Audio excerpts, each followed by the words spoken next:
O estresse, então, é uma doença adaptativa ao meio. Olha. Ou seja, os estressores, eles podem ser internos Certo. ou podem ser externos. Então, o estresse, por exemplo, nós associamos o estresse sempre a algo que é ruim externamente a nós, né? Sim, então, por exemplo, você está num trabalho, numa empresa, e a empresa aumenta a carga horária de trabalho. Ok. Esse aumento de carga horária de trabalho dentro de uma empresa, se ela permanece contínua, isso ao longo do tempo pode gerar o estresse para aquele trabalhador, né? Sim. Onde ele começa a ter reações físicas, emocionais, desânimo, tristeza, falta de vontade de trabalhar, o desgaste mesmo da mente, né?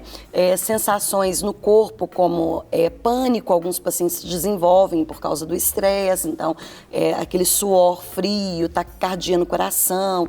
E, na verdade, o estresse é uma forma do nosso organismo se adaptar às mudanças do meio. O ser humano vai arranjar uma forma de fazer essa adaptação. Então, ela pode ser uma coisa ruim, que a gente está pensando no aumento de trabalho. Ou pode acontecer, por exemplo, numa situação boa, que pode ocasionar também o estresse. Olha! Por exemplo, uma pessoa que muda para o exterior. Então, ele muda para o exterior e essa mudança causa um estresse nesse sujeito, porque ele vai passar ali no exterior por um processo de adaptação ao meio. E isso vai ativar nele todo o seu organismo para se adaptar àquela região, àquele país. E isso pode ocasionar realmente em sintomas emocionais e físicos dessa pessoa. Por isso não é, vamos dizer assim, difícil vermos pessoas que vão para fora e retornam rapidinho. Vão para ficar, às vezes, 1 ano, 2 anos no exterior e voltam rápido, porque não se adaptam lá fora. Eu fico pensando, né, André, você perguntando, essa questão do estresse. Às vezes a gente estressa de maneira desnecessária, a gente sofre de maneira desnecessária. Às vezes vai ter até uma mudança, a gente já imagina que vai ser ruim, porque só de modificar algumas coisas do nosso dia a dia, às vezes nos incomoda. Fala um pouquinho sobre isso, porque às vezes a gente estressa sem precisar estressar. É verdade. Aí você já está tocando no estressor interno, né? Que isso depende de cada sujeito, como que cada indivíduo vai vivenciar as situações de mudança. Então, por exemplo, uma morte, uma perda, uma modificação no trabalho, ou um ganho de dinheiro fácil, tudo isso pode estressar um sujeito. Agora, a maneira como a pessoa vai se adaptar a isso vai depender de cada indivíduo. Certo. E que componentes que são esses que estão aí internamente? Tem a questão hereditária, né, da maneira como cada um realmente, que nasceu com ele, do próprio do sujeito. Sim. E tem a questão das crenças, que a gente chama de crenças centrais. O que é isso? Essas crenças, elas não são crenças religiosas, não é propriamente dito as crenças religiosas, mas as crenças, aquilo que está à base do pensamento daquele indivíduo. Então, por exemplo, eu vou mudar para fora, eu vou dar um exemplo, eu estou indo para o exterior, mas só que na minha família, desde pequena, eu escuto que todas as pessoas que vão para o exterior, elas fracassam lá fora. Então, isso para mim é uma realidade. Dentro de mim é uma crença que eu acredito nela. Todas as pessoas da minha família, quando se mudam um conceito que vai sendo formado. Para o exterior, elas fracassam. Então, eu tenho uma oportunidade de ir para fora. E eu vou para fora, eu vou para esse país de fora. E eu chegando lá, essa crença interna, ela me prejudica na maneira como eu vou percebendo as situações ali de fora. Sim. Então, se eu tenho um pequeno erro, eu já entendo aquilo como um fracasso. E em outro sujeito, por exemplo, ele já não faria essa percepção. Aí, voltando naquilo que você colocou aí no início, por que então algumas pessoas tendem a estressar mais facilmente e outros não, né? Quer dizer, Sim. por que isso acontece de diferentes formas, né? Sim. Isso vai depender se essa pessoa ela é mais flexível a essas crenças ou mais rígidas. Quanto mais rígido, mais estresse. Quanto mais rígidas e mais fundamentadas essas crenças internas, aquilo que você entende que é certo, mais difícil ser trabalhado.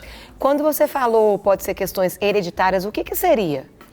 Aí não há pesquisas Como ainda trabalhar? acerca disso. Quer dizer, a medicina tem evoluído muito na questão do desenvolvimento cerebral, da observação de como que o cérebro se adapta às Sim. nossas reações. Mas, por exemplo, a maneira como eu enxergo, a maneira como eu guardo uma memória, a maneira como eu percebo uma situação, há pesquisas que há indícios de que há diferenças entre as pessoas, entre os sujeitos. Então, essa é a questão hereditária. Entendi. Tem perguntas chegando e você pode enviar sua no 98402-9756. Envia sua pergunta aqui no WhatsApp, nós estamos falando sobre estresse. Nós estamos com a psicóloga Andréa Corrêa aqui nos ajudando. Tem uma pessoa, ele compartilhando, não colocou o nome nem a cidade. Depois você manda o nome e a cidade pra gente mandar um abraço pra você. Ele fala que ele tem dificuldade em dormir e dorme com remédios. E aí ele perguntando se a questão do sono pode estressar a pessoa. O não dormir bem. Sim, com certeza. Eu falo que tem uma casadinha que tem que andar certinho conosco. Sim. É dormir bem, comer bem, fazer atividade física, né? E se possível estar bem, né, com Deus, vamos falar assim, né? Mas o comer bem, é a tríade, né? Comer bem, dormir bem e fazer uma atividade física tem que acompanhar sempre o ser humano. Então, um sujeito que não consegue dormir, ele vai estar na parte da manhã mais irritadiço, mais nervoso, o barulho vai incomodar, então ele vai estar com toda a possibilidade de estar vivendo o estresse durante aquele dia porque ele não dormiu bem. Agora, uma dica aí para você que está com dificuldade de dormir, né? Há um comportamento que às vezes quando nós estamos tendo insônia, normalmente nós ficamos fritando na cama. Entendi. Rodando para um lado, rodando para o outro, rodando para o lado, rodando para o outro, não é assim? Sim. Isso no cérebro, nós não podemos criar que aquele lugar que é de descanso é um lugar para você fritar. Então, se você começou a fritar na cama, levanta da sua cama. Olha! Espera primeiro você ter sono para você voltar e deitar, porque ele vai fazer uma associação de que aquele lugar é somente para dormir e não para fritar. Então, às vezes as pessoas fazem errado, né? Elas ficam ali na cama se forçando sem ter sono, rolando na cama e acaba associando aquele lugar que é de descanso, que é um lugar para você relaxar, você associa aquele lugar como um lugar de fritar. E aí você acaba não dormindo. Então, é preferível que você levante, tome um chazinho. Às vezes, né, você pode... Para você relaxar um pouco e não ficar naquele estresse, naquela obrigação de que eu tenho que dormir. Pega um bom livro, né, para você ler sentado, que a hora que você começar a ver que está percebendo que está vindo o sono, aí sim você fecha o livro, coloca a sua roupa para dormir, deita na cama e tenta dormir, né, novamente. Entendi. Porque aí a gente desassocia, né, faz esse controle da mente. Entendi. Né? Aí eu até pergunto, o estresse ele pode ser um sintoma de alguma doença, alguma outra doença? Na verdade, o estresse ele está muito associado a várias patologias. Sim. A mais comum de se ver, por exemplo, é a depressão mesmo. Pessoas que são deprimidas tendem a estar estressadas e vice-versa, né? Então, o que vem primeiro? É o estresse ou a depressão, né? Não se sabe o que pode vir primeiro, porque às vezes um estresse, por exemplo, dentro de um trabalho, pode desencadear uma depressão, né? E a depressão mesmo, o fato da pessoa estar deprimida e ficar se cobrando também, isso também pode gerar o estresse. Então, assim, o mais comum que percebemos é a depressão. Tem pergunta chegando aqui, é a Yolanda Vilela, mora no Morro do Chapéu, lá na Bahia. Um abraço, querida. Ela falou assim que meu olho anda trêmulo ultimamente. Gostaria de saber se isso pode ser um sinal de estresse. Pode ser uma reação fisiológica, né? O início de uma reação do seu corpo de que algo não está bom, né? Normalmente quando estamos nervosos, inquietos, às vezes há aquele mecanismo automático dos olhos, né? Se baterem, não é assim? Sim. Então isso pode sim ser um sintoma, um início de que algo não está bem. Então é você continuar observando, se isso permanecer, a orientação é que você procure uma ajuda médica para primeiro descartar qualquer possibilidade orgânica, para depois nós partimos para a análise do emocional. Como lidar aí, Andréia, em um ambiente mais hostil? Às vezes você tem que estar num ambiente desse, ou onde às vezes você está mais sendo perseguido. Como lidar? Dá pra gente conseguir lidar em um ambiente hostil sem estressar? Sim. Como lidar? Eu falo que se você começar a observar muito o seu pensamento, por quê? As nossas emoções, elas estão intrinsecamente ligadas aos nossos pensamentos Sim. e às situações. Isso é tudo muito ligado, né? Então, por exemplo, uma situação, um ambiente estressor, né? Ele gera em nós pensamentos que geram emoções. Então, se eu estou num ambiente estressor e eu começo a ter aqueles pensamentos automáticos, automatizados dentro da mente, então, por exemplo, o meu chefe passa nervoso e eu tenho aquele pensamento assim: meu chefe me odeia, esse lugar é terrível. Esses pensamentos automáticos que você às vezes pensa e nem presta muita atenção naqueles pensamentos, Sim. mas que geram angústia, geram tristeza, geram raiva. Tudo isso é importante que você esteja muito atento à maneira como você está pensando, porque a maneira como você está pensando é realmente a maneira como você vai reagir no seu emocional, no seu sentimento e no seu comportamento.